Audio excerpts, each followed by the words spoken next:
حسین ابن علی دوپہر کے وقت مولا حسین کربلا کے میدان میں گر گئے۔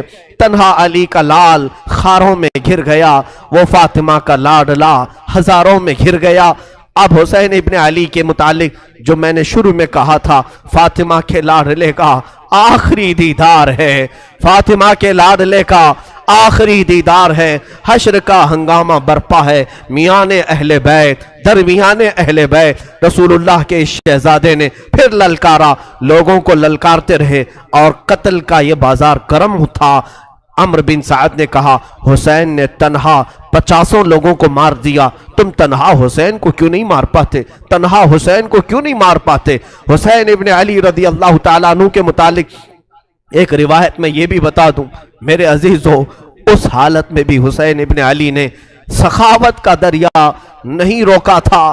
آپ کی شان یہ تھی کہ عبداللہ نام کا ایک شخص کوفہ کا رہنے والا، وہ اس وقت کوفہ میں نہیں تھا جب یہ مارکے سر ہوئے تھے، وہ 6 مہینے کہیں تجارت پر گیا تھا، واپس آیا تو اس نے کوفہ میں دیکھا پورا بازار خالی ہے، گھر خالی ہے۔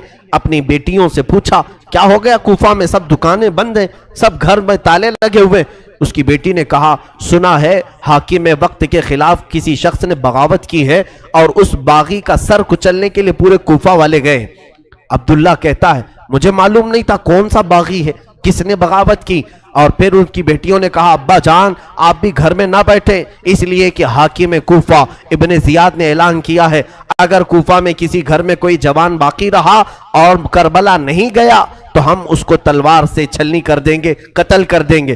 تو عبداللہ کہتا ہے مجھے ڈر تھا، میری جان کا بھی خوف تھا کہ اگر یہاں رہتے ہوئے پکڑا گیا تو مارا جاؤں گا۔ کہا ٹھیک ہے میں بھی جاتا ہوں اس باغی کے خلاف، اس باغی کو میں بھی مقابلہ کر کے قتل کر سکتا ہوں، دیکھوں گا۔ اپنا گھوڑا لیا، تلواریں لی اور نکلنے لگا۔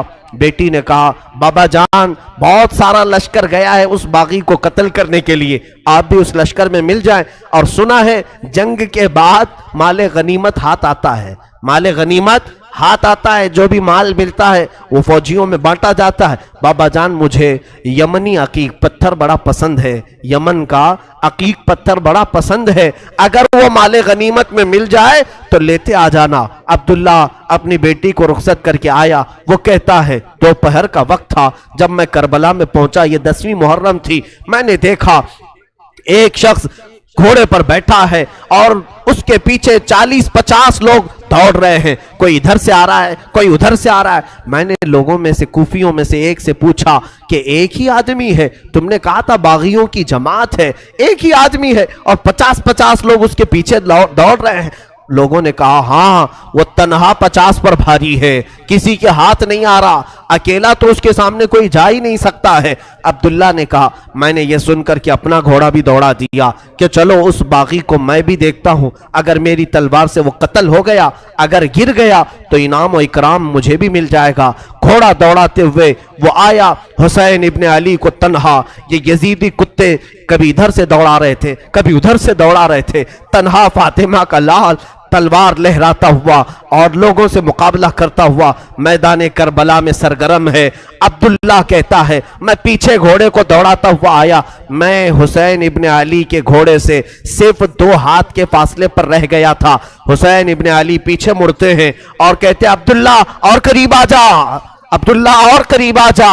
میں ڈر گیا یہ کون باغی ہے جو میرا نام بھی جان رہا ہے، میرا نام جانتا ہے۔ عبداللہ کہتا ہے مجھے تھوڑی سی جسم میں کپکپاہٹ ہو گئی، خوف سا ہو گیا کہ یہ مجھے جانتا کیسے ہے، کہیں میرے پہچان والا تو نہیں۔ میں اور آگے بڑھ گیا، جیسے ہی میرا گھوڑا اس کے گھوڑے کے قریب لگایا، حسین ابن علی نے اپنی انگلی سے انگوٹھی نکال کر کے کہا جا تیری بیٹی نے یمنی عقیق جو مانگا تھا اسے دے دینا، اس میں نگ جو لگا ہے وہ یمنی عقیق کا ہے، یمنی عقیق کا نگ لگا ہے۔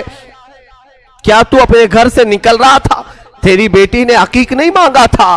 عبداللہ کہتا ہے اسی دن مجھے احساس ہوا نبی کیا ہے، نبی کے شہزادے کیا ہے، نبی کا علم کہاں ہوگا۔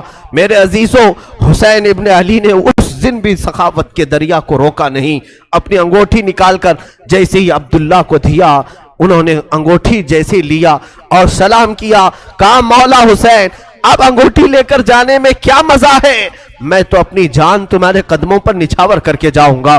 یزیدیوں سے لڑتے لڑتے وہ حضرت عبداللہ بھی وہیں کربلا میں شہید ہو گئے، ان کے ہاتھ میں انگوٹھی ویسی کی ویسی رہ گئی۔